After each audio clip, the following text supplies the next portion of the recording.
car crash cases, defective products, dangerous drugs, injuries, and abuse. Across the state of Alabama, the attorneys, proudly sponsored by the law firm of Hollis Wright, are here to serve you.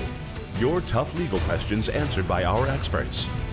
The attorneys with Josh Wright from the law firm of Hollis Wright and host David Lamb. Good evening and welcome to the attorneys. Appreciate you being with us tonight. Well, you hear about them on the news or read about them so often. Recalls and issues with defective medical devices. Tonight, our topic of conversation is that and what you need to know. We've got a panel of experts here to answer your questions and deal with this matter in a way that's understandable, relatable, and easy for all of us to understand. Even those folks like me that don't speak a great deal of legalese. Our topic of conversation tonight, those defective medical devices. Would love to have you join the conversation. The information you see there on your screen. Also, don't forget, attorneys from Hollis Wright standing by live as we speak during the show tonight to speak with you. Leading our conversation, a partner at the firm of Hollis Wright, Carter Clay. Carter, good to see you. Good to see you, David. I hope you're doing well. I am doing well, thank you, sir. Our topic tonight, defective medical devices. It seems like almost every day there's some kind of a news item having to do with a recall or something. That's absolutely right. In sort of the legal world, we kind of lump pharmaceutical drug cases and medical device or medical implant cases kind of in the same category. And we refer to those as mass tort cases typically because we don't typically handle what I call a single event or one-off case where somebody was exposed to a medical device or medical implant. Those do occur occasionally, and we have handled those types of cases in the past, but typically what we're talking about are hundreds, if not thousands, of individuals that have been exposed to a particular prescription drug or a medical implant or a medical device, and there is a universal problem across the board with that drug or with that implant or device. And ultimately what that results in are hundreds, if not thousands, of individuals going and seeking out legal counsel to potentially pursue a claim for compensation for them if they sustained damages or injuries from exposure to those drugs or medical devices. And so that's really what we're going to be talking about here tonight. There are thousands, if not millions, of people every year that are exposed to medical devices, medical implants, and pharmaceutical drugs. And so this affects a lot of people out there. And you're right that we do see oftentimes on the news through public service announcements or through lawyer advertising recalls associated with these products. And so that's what we're going to be tackling. And there's no better person, in my opinion, to tackle the subject matter than Bobby Bell, or he goes by Bo Bell as well. He's a lawyer partner in our office. He does an exceptional job kind of handling the mass tort department at Hollis Wright. And Bo, thank you so much for being here. Thank you for having me.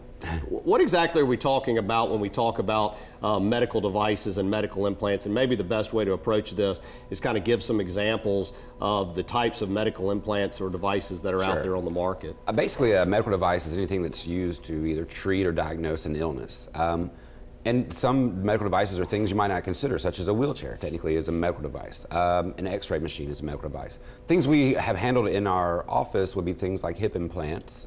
We'd handled transvaginal mesh implants and hernia mesh implants. So, you know, the medical device is a pretty large statement. I mean, there's a bunch of things that fall under medical devices. Yeah, and typically kind of how I categorize it is they're medical devices or implants that go into the body, and then there are also medical devices or tools that the doctors or nursing personnel will use during the course of a procedure to either put that implant in or to perform the surgery. Correct. And whether you categorized in one versus the other, what body out there from a governmental standpoint kind of regulates or oversees this industry to ensure or to try and ensure that we are getting good, safe implants or products on the market? It's the FDA. The FDA is in charge of allowing these devices to go to market.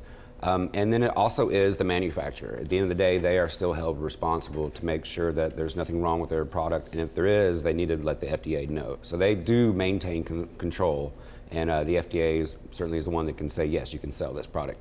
What are some of the parameters that the FDA follows in terms of identifying and overseeing or regulating various types of medical devices? Are they all medical devices and tools and implants scrutinized in the same manner, or do they look at them differently? They are not all looked at the same manner. There are actually two ways a medical device gets approved. One is called pre-market approval. Under pre-market approval, it's very strenuous. You have to show them everything about the device, even where it's manufactured, everything that goes into it, clinical trials and things of this nature, and those can take forever to get approved. The other way is through what's called a 510K process, where basically you're saying this is not a new product, it's similar to something that's already on the market, and you can get approved that way without having to do any clinical trials. Yeah, and David, all of that is important because there are a lot of medical tools that are out there, or medical devices that really don't even have to go through any type of approval process. And I don't want to get too far into the weeds or hyper technical here tonight, but there are different classifications of medical tools and devices, some of which don't have to be approved or by the FDA at all. Are there many more devices that make their way to market than whether the FDA or whatever ruling body there is out there, just able to handle the load and really inspect them in such a way? Because it seems from a layperson standpoint, a lot seems to slip through the cracks somewhere. Yeah, so obviously the FDA is not set up to be an insurance company, so to speak, for rubber stamping the validity and safety of all these types of products that are out there. Like I mentioned, there's some that are out there that don't even have to go through the FDA process, but that is a very good question. Has been a hot topic in the legal community because the manufacturers of these devices, they want to take the position, well, we went through the FDA. The FDA cleared our product or approved our product, and therefore you shouldn't be allowed to sue us. Because if the FDA didn't think we had a safe product, they wouldn't have approved it. Well, really, that's not what the FDA was ever designed to do. They weren't designed to ensure the ultimate safety of this product. Ultimately, the manufacturer is responsible for their own product. But as Bo mentioned a minute ago, and talk a little bit about this, Bo, the PMA or the pre-market approval process, you talked about how strenuous that process is. That is the highest level of scrutiny that the FDA will give. And what is the consequence from a legal standpoint of a manufacturer going through the PMA process? Sure.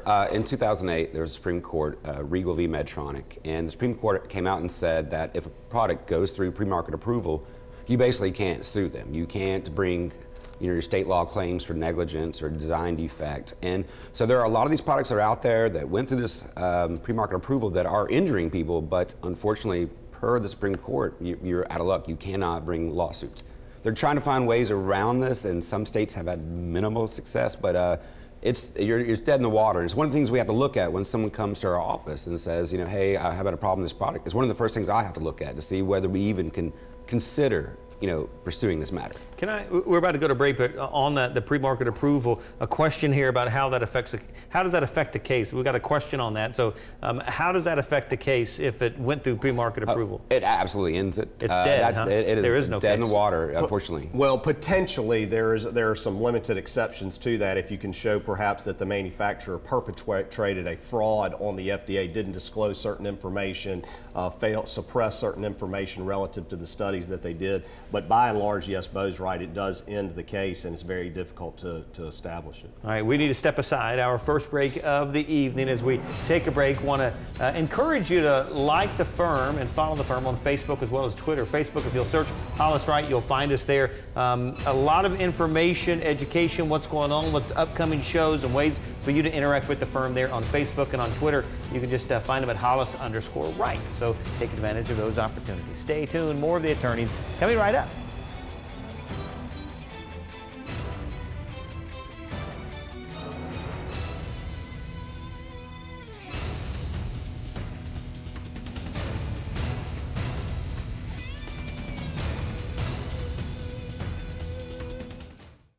I'm Josh Wright with the law firm of Hollis Wright, a personal injury law firm. Thank you for watching The Attorneys. Now, we hope you, a friend, or a loved one never needs legal counsel for a case. But if you do, the goal of the show is simple. Provide answers and legal counsel when you need it the most. Your call to the show is free, so if you have questions specific to the show or related to other accident or injury-related topics, you can call, email, or text us. Or you can also follow us on Facebook or Twitter, or simply contact us by going to hollis-wright.com and click on the Contact Us link. We know your time is valuable, so thank you for spending it with us watching The Attorneys.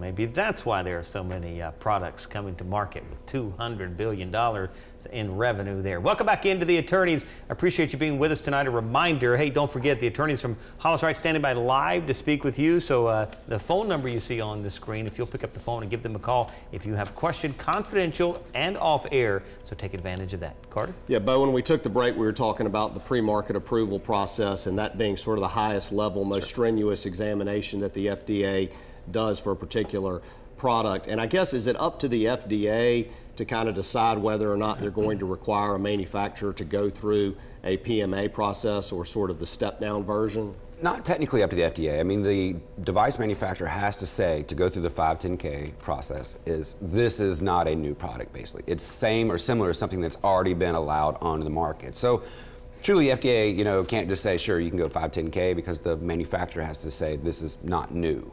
And that's, once they go through that, though, it's relatively simple. They don't have to do clinical trials, like we said. And unfortunately, a lot of products get out there that way. And what we're seeing in our office a lot is, these are the ones that are causing the injuries. Yeah, and so under the 510K process, which is the lesser strenuous type of examination, basically what the manufacturer is saying is that our device or implant that we want to put on the market is substantially similar or substantially equivalent to other products that are already out on the market. Correct. And therefore you don't have to go through the strenuous examination that you have to go through under the PMA, and the FDA will say yes or no, you're correct, and they will then evaluate it under the 510K process. That's correct. Now, the good news is that the 510K examination or process has not been preempted in any way by the FDA, and so if somebody is injured by a medical implant or medical device that went through the 510K process, their state law claims for negligence and reckless conduct and fraud and suppression, those types of things against the manufacturer are still alive and well. That's correct. Carter, you brought up earlier how there could be some disagreements. I mean, certainly no company that makes a product, wants to fork out millions of dollars in a settlement. So how is it defined what a defective medical device is? Is there a way, kind of a line of delineation there as to how to define what is a defective medical device? I don't know if there's a line in the sand, but basically if the risk outweighs the good. If they make this device and it does minimal helpfulness but damaging injuries, then obviously we call that a defect. And there are usually, when we bring these types of cases, we look for 3 different types of defects, usually are what the cases are about. It's going to be manufacturing defects, which means during the manufacturing process there was an issue. Design defect means the manufacturing process went fine, but it was just the design itself. There's an issue that once it was implanted in the body, it did not work the way it's supposed to work. And finally, there's a warning defect, which manufactured fine, design is fine, but they didn't warn about potential hazards or saying, hey, you should not put this in this particular person or there's going to be bad results. So the warnings were bad. Our cases usually combine all 3 of these when we bring these. They do to some extent, and certainly what people have to understand is that this law is a little bit different than if you go into a store and you buy a consumer product and you file a lawsuit against the manufacturer, because you're dealing with doctors, okay? And the doctors are the ultimate ones that make the recommendations or give advice as to whether or not this is an appropriate implant or device for a patient. And so from a warning standpoint, the duty actually flows from the manufacturer to warn or apprise the doctor of any dangers or risk associated with the implant or device. And then it's up to the doctor to decide how he conveys that information to the patient, and that's critically important. You were talking earlier about how the FDA is kind of not really a fair fight, kind of underarmed against all the products that come to market. But does the FDA are there any teeth? Can they take actions if something is found to be defective? If there's a problem with the product, can they do anything about it? Absolutely. They can send out safety notices, and then they can also request a manufacturer to recall their product, and they can order a recall if need be. So they do have teeth. If it comes to their attention there's an issue and the manufacturer's not doing anything about it, they can act. Is that usually the recalls that we see? Is it the FDA doing that, or is it's really two-pronged. Sometimes the FDA will go to the manufacturer and ask them to voluntarily withdraw the product. Sometimes the manufacturer, without any FDA intervention, will withdraw the product, and sometimes the FDA will do a forced or involuntary recall or withdrawal of a product. And so you can kind of see it all different kinds of ways. But I think one thing that the viewers need to understand, which is another kind of misconception out there, is simply because a product is withdrawn from the market or recalled does not necessarily mean in a court of law that they're automatically going to concede or admit that their product was defective. Right. I mean, they're still going to litigate these cases and fight tooth and nail before they have to shell out a lot of money to compensate for these types of injuries. And a lot of people out there think, well, I don't understand. The product was withdrawn, the FDA recalled the product or forced them to recall. I don't understand, why aren't they compensating me for my injuries? And as Bo can speak to that, it's just not that simple. That's correct. I mean, in most jurisdictions, you can't even bring up the recall in the court of law. It's just an evidentiary rule. And the reason is more public policy. They don't want people to be afraid to maybe correct something that could be wrong, out of fear that someone's going to say, oh, if you corrected it, obviously there was something wrong. So that's why that rule exists, subsequent remedial measures. And so that's why a recall doesn't necessarily mean you're going to automatically win. I mean, it brings attention to the device, and we certainly will look into it with your experts, but you have to show not only that there was a defect, but at the end of the day, to win your case, you got to prove that the defect caused the injury to you. For the viewers that are out there watching the show, if they have a medical device or implant, or they're taking certain prescription medications and they see that a product that they're using or have implanted in them has been recalled or the subject of scrutiny, what advice or guidance do you give them in terms of what steps they should take thereafter? Number one is talk to your doctor. He's going to obviously most likely be aware of this. A lot of times they'll get letters from the manufacturer, a Dear Doctor letter. So speak to him. He may know what's going on. And also, if you hear a recall, going back to this again, that it may be a minimal defect. I mean, there are some of these things get recalled, and it's just because the packaging, the wording of the packaging was just a mistake. I mean, it's not always something that's going to be, harmful to everyone. So obviously talk to your doctor, see what the situation is, and if you still have questions, contact firms like ours. This is what we do for a living, and certainly it's going to be on our radar if it's something that we're going to be pursuing.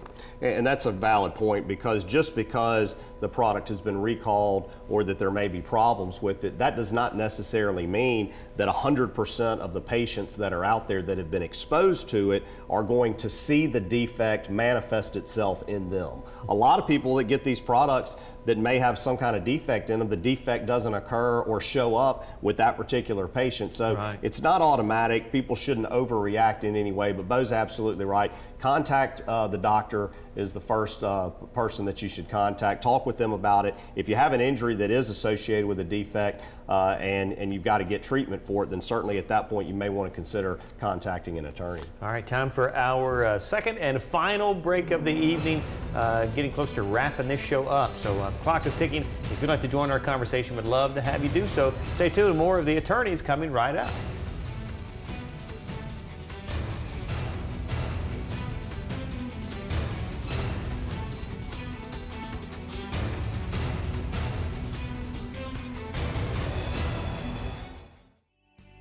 I'm Josh Wright with the law firm of Hollis Wright.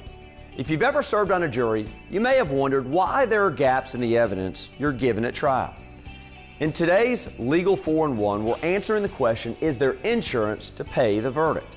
Know this, just because the lawyers never mention insurance in a trial, it doesn't mean there is not insurance to pay the verdict. Rule 4-in-1 of the Alabama Rules of Evidence states this: evidence that a person was or was not insured against liability is generally not admissible or allowed to be discussed at trial in front of the jury. The reason for the rule is simple. A jury could award more money in a case if they knew the defendant had insurance to pay for it. But the reality in our state is this: in almost all lawsuits that get to a trial, insurance is there to pay judgments awarded by the jury. For example, all automobiles in Alabama are required to have liability insurance. Coverage can range from $25,000 up to $1 million in these cases. In theory, all car crash cases that get to trial should have insurance available to pay any verdict awarded in the case. Trucks have to carry anywhere from $750,000 to $5 million worth of insurance. Unfortunately, you'll never hear that during the trial. Even in medical malpractice cases, the doctor has liability insurance to help pay a judgment. That's something you won't hear during trial because the rules just don't allow that testimony. Yet almost all judgments against a doctor involve liability insurance. Please remember, your call, email, or text to the attorneys is free. All of us at Hollis Wright want to help answer your questions on real issues you face. Remember, a competent lawyer will respond to every question you send in. That's our promise and pledge to you.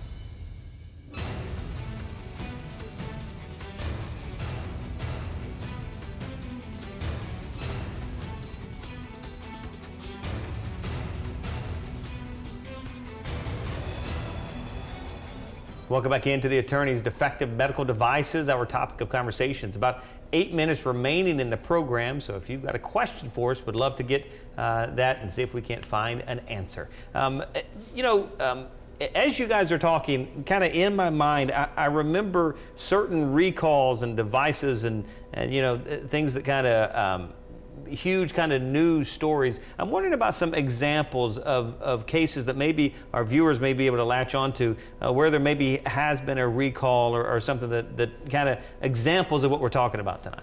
Sure. One of the largest ones at the beginning of the 2000s or late 90s was the breast implant. That was huge. And many of those implants were defective and many of them had to be removed, and that was a very large litigation that hit all over around the country. Other types would be the hip implant cases. Those have been pretty well established in the news. They've been going on for a while now, and they definitely have caught a lot of attention because hip implants are not as rare as I thought when I first started doing this. They're all over. Yeah, and pharmaceutical cases, many years ago, there was the Vioxx litigation, which was an anti-inflammatory drug that was withdrawn from the market. There was a lot of litigation surrounding that as well. There's a lot going on with like talcum powder right now in ovarian cancer. That's been on the news a lot. There have been some big verdicts around the country. Obviously, the Vioxx and the talcum powder are not medical devices or implants, but like I said earlier, law firms typically kind of lump those in together because we're talking about mass tort type pharmaceutical medical device cases. But those are some of the popular ones, or the ones that have occurred in the past that received a lot of attention. But Bo, why don't you talk a little bit right now about what our firm is focused on and what other lawyers that do what we do in the mass tort arena are focused on in terms of current projects? Sure. I would say the biggest project right now that you'll see around the country is the hernia mesh. These products, again, kind of like the hips, I mean, there are tons of people who have these implanted. There's multiple manufacturers and multiple different models. So it's going to be a large litigation. And we're getting hundreds and hundreds of cases in. I know every other attorneys who handle this as well. As far as drug cases, proton pump inhibitors is one of the big ones we're looking at with other people around the country. And those are your Nexium, your Prilosec, those types of medications. And what we're looking there for is people who have long-term use, have ended up with chronic kidney disease, acute kidney injury, and things of that nature. Yeah, and with respect to the hernia mesh, and really this kind of goes across the board, there are tons and tons of different types of models of mesh products out there. And so just because you have a hernia mesh product or hernia mesh implant does not mean that you're automatically going to have a case, because most law firms are handling for a much smaller portion of the types of mesh models that are out there. But certainly if you have a mesh implant of any kind, hernia mesh, vaginal mesh was a big project that we were working on. But if you have hernia mesh, call an attorney that does what we do, or give us a call, and we'll be happy to walk you through the steps of trying to verify whether or not you've got a case or not. You guys may have mentioned this already, but just to make sure, since we're on this subject of how to keep up with all the recalls, is there a way, if you suspect a device or you want to know for sure whether there has been a recall on a device or a prescription drug, is there a clearinghouse or an easy way to find out? You can try to go to the FDA's website. I will tell you it's not very user-friendly. I think it all goes back to contact your doctor. And your doctor should be aware of what product was in place or what medication he's prescribed to you, and he should be the one that probably could help you determine whether there's an issue.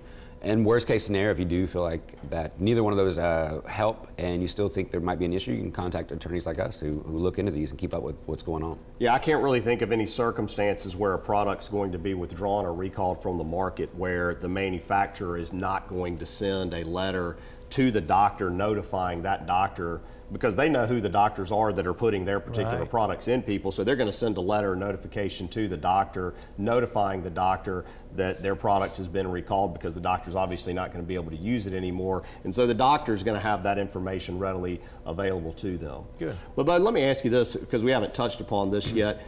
I think the viewers need to know about how these medical implants or devices are tracked by the doctors or the pharmaceutical companies, and need to understand that their medical records are going to contain the exact product that they got. So talk a little bit about that. Absolutely. When a client comes in our office, that's the first thing I tell them, is that when it's a product, there is a sticker, we call it the sticker page, that's going to have the make, the model, the lot number, and the reference. That's going to be in the hospital's records. It's rarely in the doctor's or the surgeon's actual records. So that's the number one thing you want. If you contacted us and you happen to have that, you're ahead of the game, because most people don't, but that's what the first thing I'm going to look for in a product. Right. On your prescription side, obviously you just want to go get the pharmacy records from whoever you filled. And be mindful that not all these companies will hold records for very long. So, you know, don't hesitate, because they might have destroyed some records by this point. Right. Now, for those individuals out there that are thinking about contacting a lawyer, but they're reluctant to do so because they think, well, I can't afford to hire a lawyer, talk a little bit about how we get paid, or other law firms that do this type of work get paid on these cases. Sure, we work on a contingency. You don't owe us anything. The only time that we are going to collect is if you're successful. So contacting us and us working on your case is never going to cost you anything. You know, if we put the time in and it turns out at the end of the day that it does not go anywhere, then that's just on us, and you know, it doesn't hurt you. We're just about out of time, about a minute and a half remaining, but I want to give both of you an opportunity for a final thought. Bo, if you would, you go first, please. Sure. You know, we talk about all these problems with these devices and these pharmaceuticals. I mean, I want to say that there are really good devices out there that have helped people, and very good prescriptions that have, you know, and kept life going for many people. So it doesn't happen all the time, but unfortunately there are times where profits might you know, jump in front of a corporation. They might allow something to get out there, and luckily there is the FDA that helps, but like we said, it's overburdened. So, you know, that's why we do what we do, because, you know, people need to know and be safe. And I know it's a little bit of a cliche, but I would say trust but verify. Talk with your doctors about the implants or devices that they are planning on putting inside of you. Get an idea of the make and the model, who's manufacturing it. Ask the doctors questions about it. Obviously, the doctors are going to have your best interest at heart, but the doctor may not have all of the information that is out there, and the doctor doesn't have time to study these particular implants every single day. So do some research on your own. Go to the FDA website, do some research on the internet to find out what problems may exist with those types of products, and if you identify some problems, ask your doctor about them. Perhaps there's a suitable alternative out there for you. Yeah, hey, it's your body. You got to take care of it. Thank you, gentlemen. Appreciate the time tonight, and always appreciate you being with us as well. Thanks so much for joining us here on The Attorneys. We'll see you next time. Have a great evening, everybody.